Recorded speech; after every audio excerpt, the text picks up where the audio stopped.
오늘도 우리 주님 은혜가 우리 가운데 함께하기를 주의 이름으로 축복합니다. 대한민국의 대부분의 남자들은 나이가 되면 군대를 갑니다. 군대에 가면 군사 훈련도 받지만 또 태권도 훈련도 많이 받습니다. 그래서 군대 갔다 온 남자들은 대부분 태권도 1단에 근접한 실력을 갖추고 있어요. 그리고 더 많이 훈련하고 또 연습한 사람들은 군대에 가서 태권도 2단 혹은 3단이 되는 경우도 있습니다. 근데 여기서 중요한 것은 뭐냐면, 그럼 내가 군대에 가서 태권도 2단이 되고 3단이 되었다 할지라도 그 사람은 누구의 제자로 인정을 받지 못한다는 거예요. 그냥 2단, 3단 단정을 가지고 있는 사람일 뿐입니다. 이 제자란 말은 가르친 스승의 사상과 가치관을 가지고 그것을 삶으로 행동으로 이어가는 사람을 제자라고 표현합니다. 그러므로 교회 안에도 그냥 교회 다니는 사람과 예수님의 제자가 되는 사람하고는 다르다는 거예요. 여러분, 예수님의 제자는 예수님의 사상과 가치관, 삶의 모습을 배워서 또 그 사상과 가치관과 삶을 행동으로 나타내면서 전하면서 살아가는 사람, 바로 예수님의 제자입니다. 그러므로 교회 안에도 그냥 교회 다니는 사람과 예수님의 제자가 되는 사람 두 가지로 나뉘어져 있다고 우리는 볼 수가 있습니다. 그렇다면 예수님의 제자가 되려면 어떤 과정을 반드시 거쳐야 할까요? 그럼 예수님은 어떤 과정을 가지고 제자를 세웠을까요? 오늘 저는 여기에 대해서 두 가지를 말씀을 드리려고 합니다. 첫 번째, 한번 따라해 주세요. 성경 말씀을 깊이 배웠다. 성경 말씀을 깊이 예수님이 가르치셨어요. 예수님의 제자가 되기 위해서 나는 예수님 제자가 되고 싶습니다, 간청을 할 수가 있겠죠. 그러나 그렇다고 해서 제자가 된 것은 아닙니다. 성경을 보면 예수님이 제자를 삼으실 때 직접 찾아가서 부르시는 경우가 있습니다. 마태, 마가, 누가 복음에 보면 나와 있죠. 갈릴리 바다에서 고기를 잡고 있던 베드로와 안드레, 밤새도록 고기를 잡았지만 잡지 못했습니다. 그래서 새벽 미명에 이제 모든 일을 마치고 그물을 손질하고 있을 때 예수님이 찾아오셨어요. 그리고 베드로의 배에 올라오셨습니다. 예수님이 베드로의 배에 올라타셔서 사람들에게 하나님 말씀을 전하는 거예요. 베드로는 그 옆에서 그 말씀을 계속 듣고 또 듣고 또 듣고 있었습니다. 말씀을 마치신 예수님께서 갑자기 베드로에게 말씀하셨어요. 베드로야, 깊은 데로 가서 그물을 내려 고기를 잡으라. 그 말씀을 듣고 베드로가 그렇게 말합니다. 선생님, 사실 우리가 어젯밤에 밤새도록 수고했지만 고기를 한 마리도 잡지 못했습니다.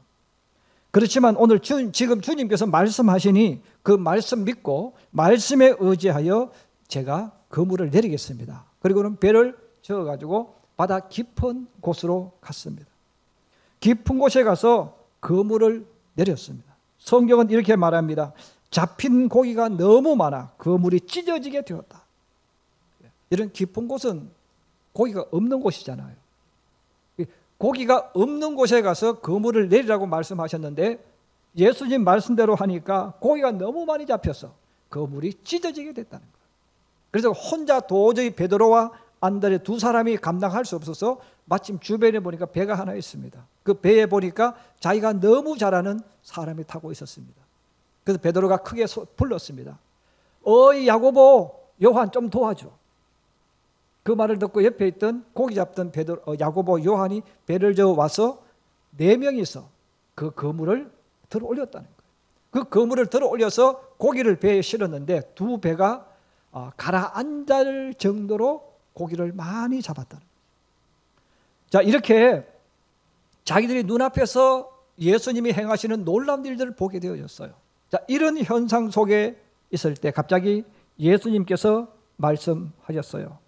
베드로, 안드레, 야고보, 요한, 이제 너희는 이제 이후로 사람을 취하는 사람이 될 거야. 마태복음에는 사람을 낚는 어부가 될 거다. 이렇게 말씀하신 거죠. 그래서 네 사람이 그 말씀을 듣고 배와 그물을 육지에 대고 모든 것을 버려두고 예수님을 따라갔다고 했습니다. 또 그 후에 예수님이 길을 걸어가고 쇠관 앞을 지나가고 있었는데 레위라 하는 사람이 있었습니다. 누가복음 57장에 5장 27절에 말씀합니다. 나를 따르라. 그 말을 듣고 쇠관 직원이었던 레위, 성경에는 또 다른 이름 마태를 말합니다. 마태가 그 말을 듣고 직장을 그만두고 예수님을 따라가서 주님의 제자가 되었다는 거예요. 이들만 있는 게 아니죠. 예수님의 행하시는 일을 보고 능력을 보고 많은 사람들이 제자가 되고 싶다고 찾아왔어요. 그리고 봉사를 했어요. 그러면 예수님 주변에는 예수님의 제자가 되고 싶어서 많은 사람들이 찾아와서 봉사도 하고 여러 가지 일을 했습니다. 그들 가운데는 예수님하고 마음이 맞는 사람도 있을 것이고 또 고향 사람도 있겠죠. 또 잘하는 사람들도 있을 거예요. 자, 그럼에도 불구하고 예수님은 찾아온 사람들을 제자로 삼지 않았습니다. 가깝다고 친하다고 잘 안다고 제자를 삼지 않았습니다.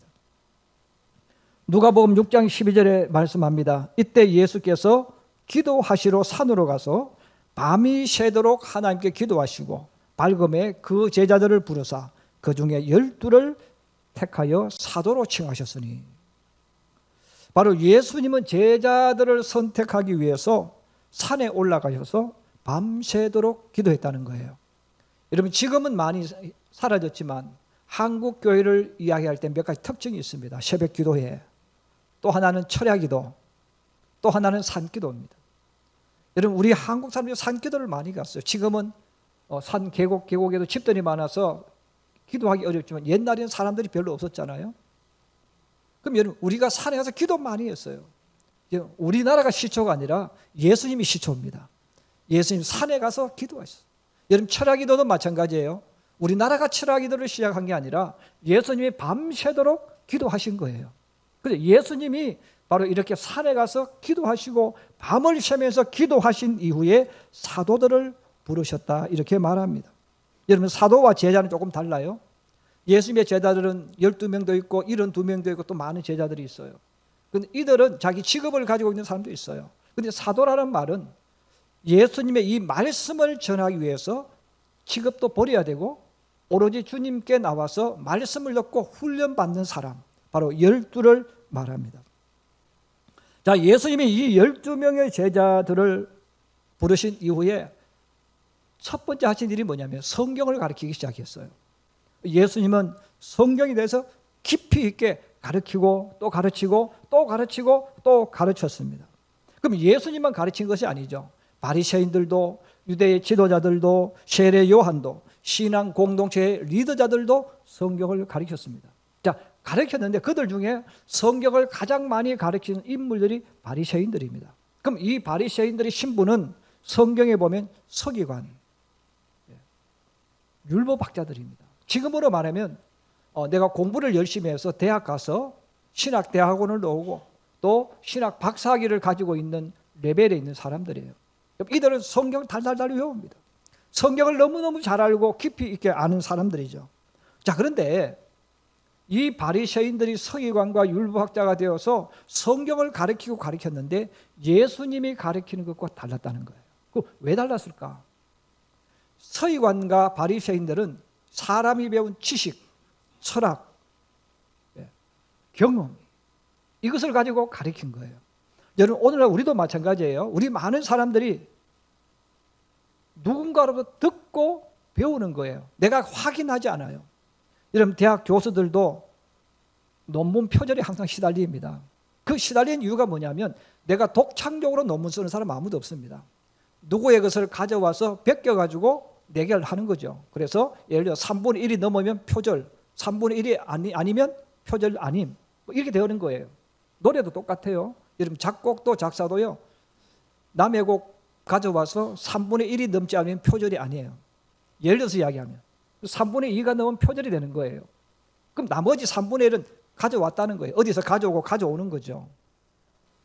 자, 그러면 사람들이 누군가로부터 듣고 배워서 또 다른 확인도 하지 않고 그냥 그대로 받아들여서 또 누구에게 또 이야기하는 거예요. 이게 우리가 배우고 있는, 또 우리가 가지고 있는 사상과 가치관들입니다. 저와 여러분들이 누구에게 이야기하는 것은 내가 검증한 게 아니에요. 누군가 들은 거예요. 들어가서 이게 옳다고 내가 받아들이고 또 누군가에게 이야기하는 거죠. 바리새인들도 똑같았어요. 성경을 누군가에 배운 거예요. 철학을 배웠고 성경을 배운 거예요. 그럼 그들이 성경을 가르쳤어요. 그 예수님도 성경 말씀을 가르쳤어요. 그런데 똑같이 가르쳤는데 성경을 가르친 내용이 달랐다는 거예요. 그러면 가장 쉬운 예로 성경에 나오는 것이 마태복음에 보면 제6계명 살인하지 말라. 6계명이 살인하지 말라예요. 이는 살인하지 말라라는 이 말씀이 뭘까 하는 거예요.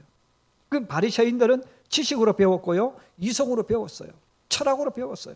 그럼 이 사람들은 살인하지 말라라는 이 말씀을 해석할 때 어떻게 해석할까요? 문자 그대로 해석을 했어요. 살인하지 말라 그러면 자기들은 살인해보지 않은 사람이죠. 나는 살인하지 않은 사람이에요. 나는 살인하지 않았기 때문에 하나님 말씀을 잘 지키는 사람, 율법을 잘 지키는 사람이라고 생각했고, 하나님 앞에 섰을 때 나는 죄인이 아니에요. 나는 의인이에요. 왜? 살인하지 않는 사람이기 때문에.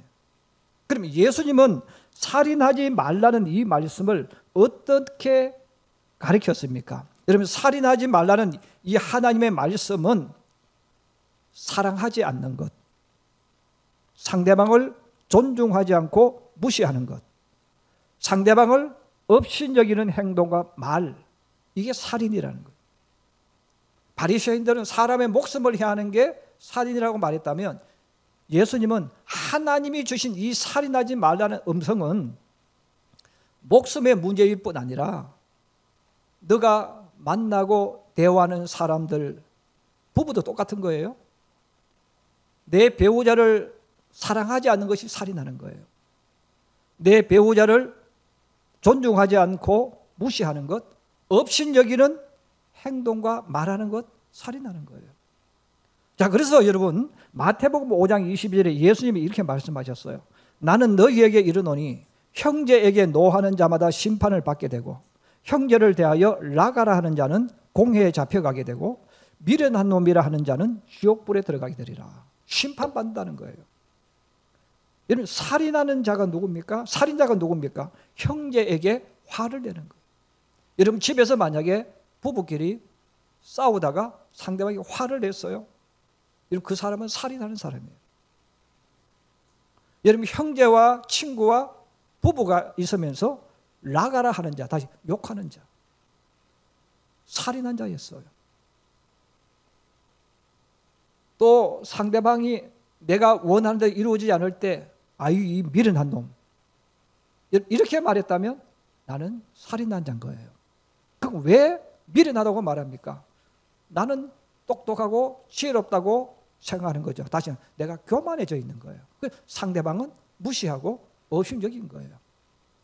자, 예수님께서 우리들에게 성경을, 이 십계명을 해석해 주실 때 하나님이 원래 주신 의미를 이야기해 주신 거예요.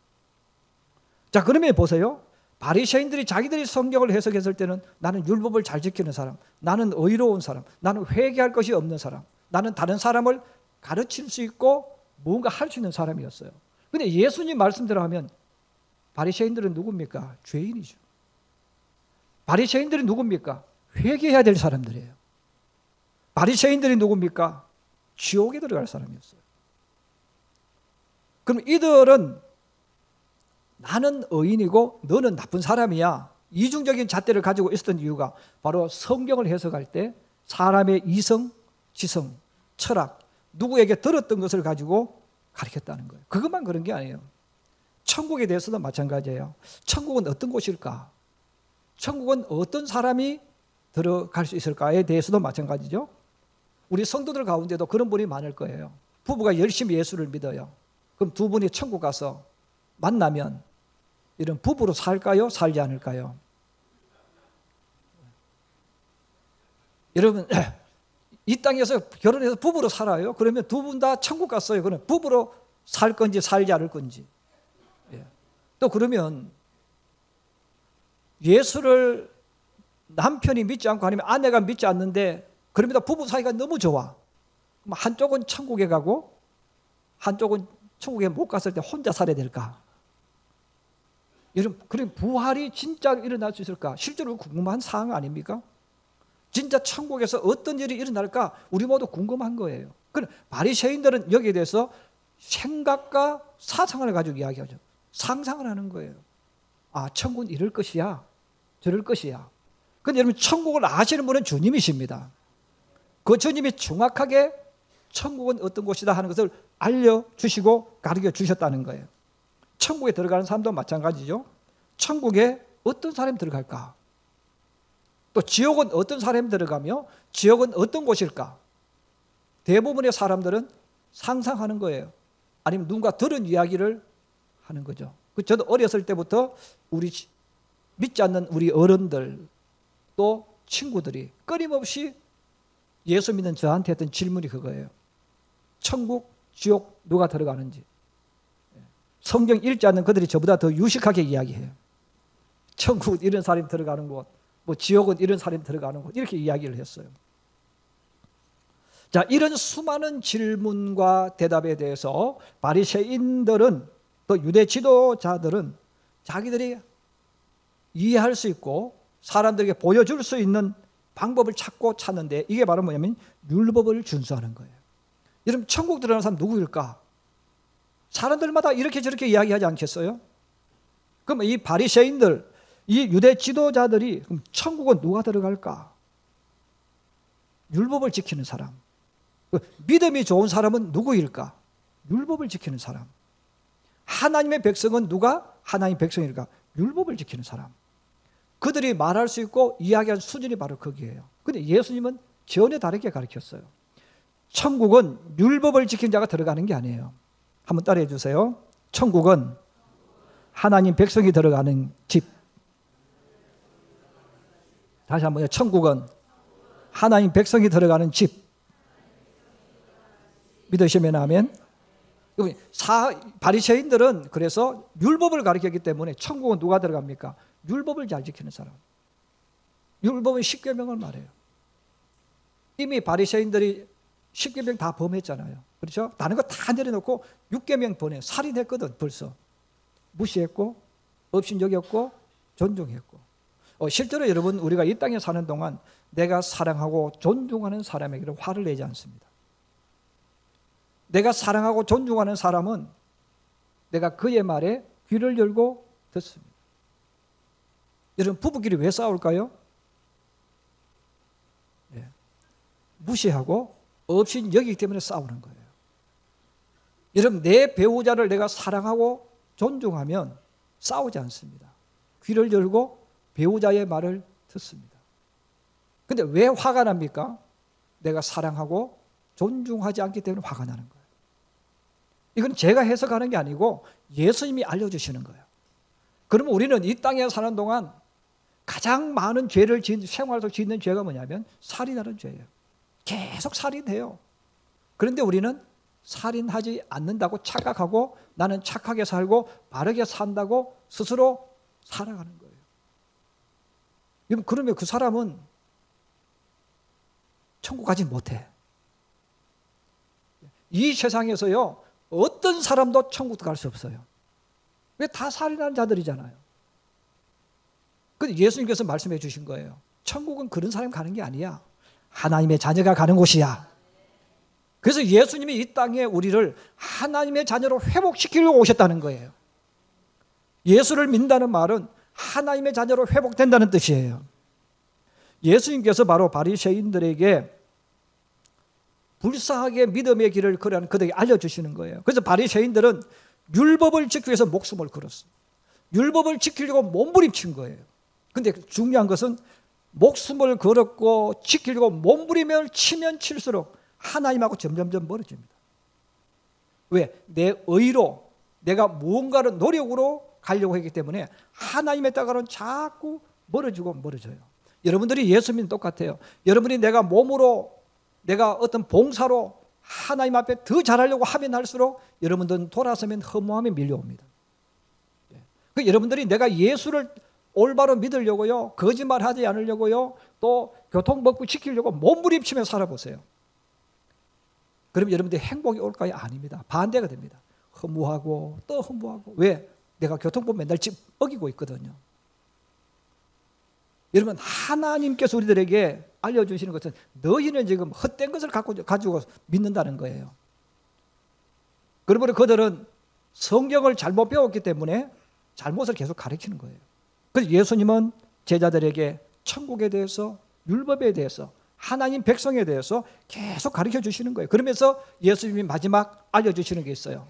성경의 모든 나오는 내용은 예수님에 관한 것이다. 여러분, 성경은 예수님을 모르면 성경을 거꾸로 아는 거죠.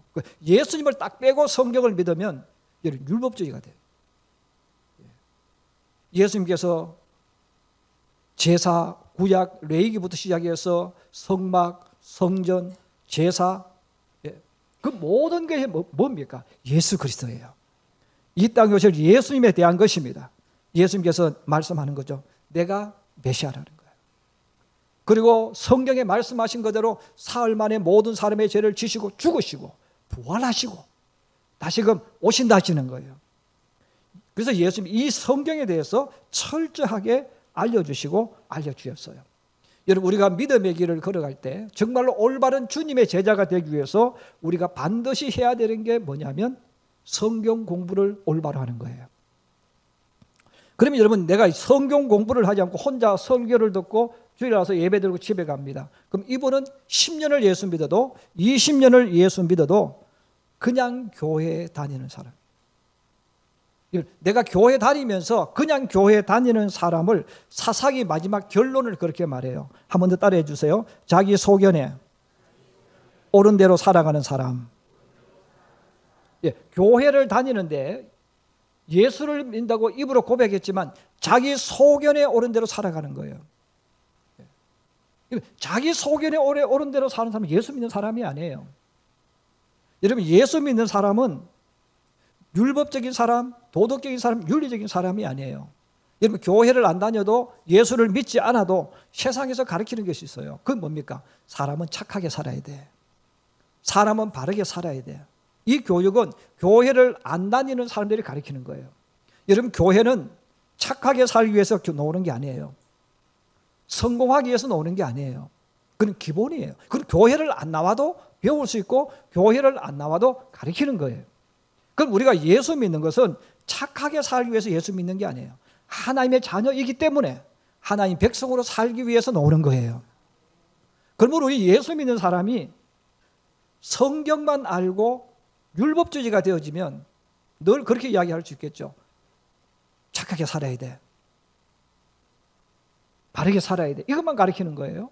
그럼 이것은 세상에서 얼마든지 안 믿어도 가르치는 거죠. 여러분, 바로 성경은 우리들에게 착하게 살아야 된다, 바르게 살아를 가르치는 게 아니라 하나님의 뜻을 가르쳐주고 하나님이 원하시는 삶을 알려주고 천국 백성으로서 어떻게 살아야 될 것인지, 뭘 해야 될 것인지 알려주는 거예요. 많은 사람이 예수 믿다가 교회를 떠나고 시험에 빠집니다. 왜 그럴까요? 성경을 공부하지 않았다는 거예요.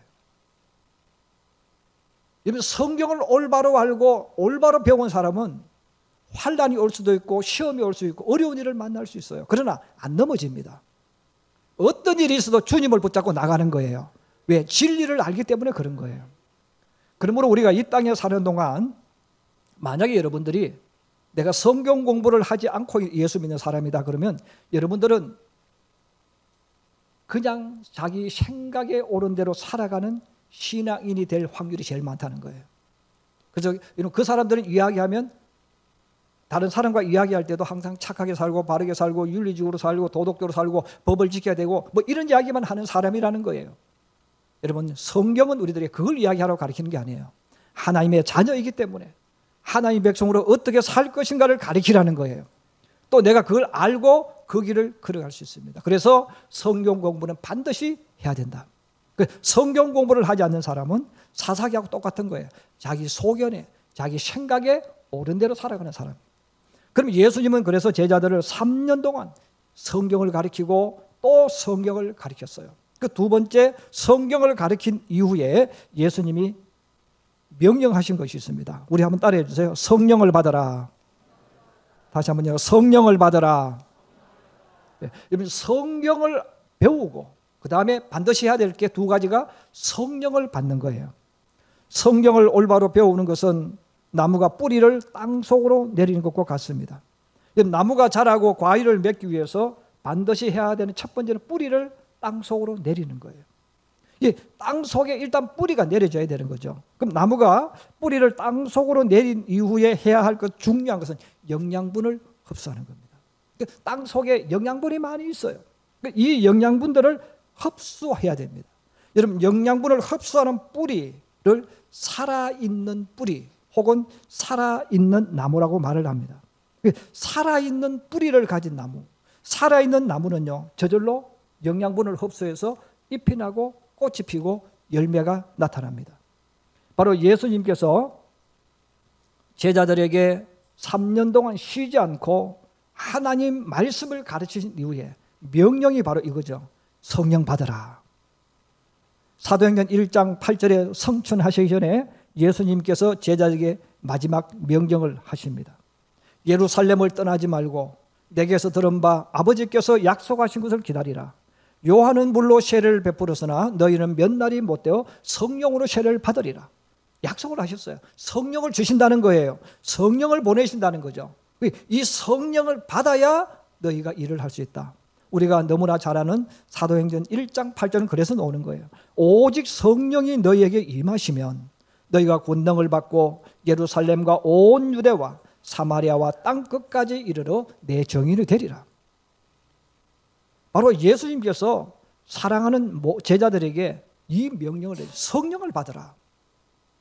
이 성령을 받을 때 나무 뿌리가 영양분을 흡수하여 나무 전체를 살게 만들고 잎이 나게 만들고 꽃이 피게 만들고 열매를 맺게 만드는 것처럼 하나님의 자녀가 그런 모습으로 만들어져 간다는 거예요. 성령이 임할 때 이성적으로 알고 있던 말씀이 믿어지기 시작하는 거예요. 그러면 여러분, 성령이 역사한다는 말을 가장 우리가 쉽게 이해하는 것이 뭐냐면 사랑이 내게 임할 때입니다. 거리에 수많은 남자와 여자가 지나가요. 그런데 사랑이 내 속에 없을 때는 그냥 아무 관계도 아니고 그냥 덤덤해요. 그러나 내 속에 사랑이 꽃피기 시작하고 사랑이 일어나기 시작하면 나도 모르게 사랑이 나를 이끌어가는 거예요. 그래서 내가 좋아하는 사람의 꽃을 사갈 때도 내 속에 사랑이 막 솟구치니까 그 사랑이 나를 꽃을 사게 하고 그 사랑이 나를 바꾸고 변화시켜서 거친 남자도 아주 부드러운 남자, 꽃을 살고 꽃을 들어간 남자로 바꿔주는 거예요. 이것처럼 하나님의 성령이 역사하면 그 성령이 나를 주님께로 이끌어가는 겁니다. 그 성령이 나에게 믿음을 주셔서 하나님 말씀이 믿어지게 만들어주시는 거예요. 그러면 성령은 말합니다. 성령을 받는 방법은 무엇인가? 여러 가지 방법이 있어요. 그런데 그 중에서 우리 모든 성도들이 누구나 할 수 있는 것, 바로 기도죠. 자, 근데 기도인데 그냥 기도가 아니에요. 말씀을 믿고 기도에 전념하는 것입니다. 마가의 다락방에 모였던 120명의 사람들은 다른 일을 하지 않았어요. 사도행전 1장 14절에 말씀합니다. 여자들과 예수의 어머니 마리아와 예수의 아우들과 더불어 마음을 같이하여 오로지 기도에 힘쓰더라. 바로 기도할 때 성령이 임했어요. 근데 여러분, 말씀의 기초도 안 잡혀 있어요. 기도도 하지 않았어요. 그럼 이분들은 성령을 받아야 되는데, 성령이 내게 역사해야 되는데, 이분들은 성령 받기가 너무 힘든 거예요. 그래서 이것은 이런 우리가 운동선수를 비유했을 때 축구를 전혀 하지 않았던 사람이 갑자기 내가 축구 선수가 되려고 하는 거예요. 그럼 축구 선수가 되려면 기초부터 닦아와야 돼요. 그리고 다른 사람보다 훨씬 준비를 거쳐줘야 돼요. 그래서 개인기 연습하고 훈련 되어져 있을 때 선수가 되어지는 것처럼 성령을 받는데, 그럼 왜 대부분의 사람들이 성령을 받지 못합니까? 첫째는 되돌아가서 성경 공부를 안 해요. 성경도 안 읽고, 성경 공부도 안 했고 성경도 안 읽었어요. 두 번째는 기도도 안 해요. 예수 믿고 세례받은 이후에 기도는 하루에 3번 하긴 하겠죠. 식사기도. 그런데 이런 기도 가지고는 안 된다는 거죠. 그러면 이 두 가지 과정을 반드시 겪고 그 다음에 기도에 집중하는 거예요. 그 기도에 집중할 때 하나님의 성령이 임하셨습니다. 불같은 성령, 바람 같은 성령이 임하신 거예요. 저도 늘 제 마음속에 가지고 있는 하나의 그 생각이 있습니다. 근데 지금까지 생각만 하고 하지 못했어요. 우리 교회가 여름 휴가 중에 한 3, 4일 정도 집중적으로 기도하는 시간, 성령이 충만해지는 경험을 할 수 있는 시간을 가져야 되겠다. 매년마다 생각을 해요. 근데 중간에 안 합니다. 왜냐하면 이 마귀가 주는 생각이겠죠. 제 머릿속에 1년에 한 번 우리 성도들이 그 휴가 기다리고 사는데, 여름에 그 휴가를 기다리고 1년을 어떻게 보면 사는데 그 휴가 기간을 휴가도 가지 못하게 하고 기도한다고 하면 될까? 이런 마음들이 제게 계속 강하게 밀려오기 때문에 결심했다가 또 안 해요. 근데 언젠가는 꼭 하고 싶어요. 왜냐하면 누구나 예수 믿지만 여러분 누구나 성령으로 충만해지지 않습니다. 근데 우리 성도가 반드시 해야 될 게 뭐냐면 성령으로 충만해야 돼. 이걸 일어나야 된다는 거예요. 이것이 일어나면요, 여러분 신앙생활하는 게 달라져요. 제가 다음 시간에 성령이 우리에게 임하면, 성령으로 충만해지면 내가 노력하고 내가 노력하지 않고 아무 상관없이 우리에게 일어나는 일들이 있습니다. 저는 다음에 그것을 다음 주에 말씀드리려고 하는데, 여러분 우리가 예수를 믿을 때 내가 무언가를 자꾸 노력하려고 하는 분이 있어요. 근데 그게 틀린 게 아니에요. 그런데 노력하려고 하는 것은 기초적인 사람들이에요. 수준이 높은 사람은 노력한다는 단위를 뛰어넘어서 끌려가는 거예요. 꿈에 끌려가든 비전에 끌려가든 아니면 내가 오랫동안 훈련된 그것이 나를 이끌어가든 끌려가는 사람이에요. 내가 좋아서, 내가 힘이 나서 끌려가는 사람은요 반드시 복이 임하고 리더자가 되어지는 거예요. 바로 성령이 왜 역사해야 됩니까? 왜 우리가 성령을 받아야 됩니까? 바로 이거예요. 제가 말로 표현하기 어렵지만 성령이 임하면요 그 성이 나를 이끌어 가시는 거예요. 제가 아까 사랑을 이야기했잖아요. 여러분 우리가 이 세상에 살 때 가장 행복할 때가 언제가 한번 생각해 보세요. 사랑할 때예요. 사랑하는 아가씨를 만나서, 사랑하는 남자를 만나서 그 사랑에 내 가슴이 뜨거워져서 꽃을 사다 주고 그를 볼 때마다 행복하고 즐거웠잖아요. 나를 행복하게 만들어주고 나를 만들어준 게 뭐예요? 내 속에 사랑이 임했을 때예요. 이것처럼 하나님의 성령이 우리에게 임하면 이 성령이 나를 이끌어주기 때문에 예수 믿는 게 행복하고 믿음으로 사는 게 행복하고 또 저 멀리 보면 하나님이 내게 주신 은혜와 영광이 보여지는 거예요. 이게 보여지니까 세상 사는 것도 행복하고 없어도 행복하고 있으면 더 행복하고 그런 길을 걸어갈 수가 있습니다. 그러므로 주님께서 말씀하는 거예요. 성령 받아라. 사랑하는 우리 성도 여러분, 성령 받기를 원합니다. 성령이 임하기를 원합니다. 이미 성령이 임하셨다면 여러분 성령이 소멸되지 않도록 성령으로 충만하기를 만들기를 원합니다.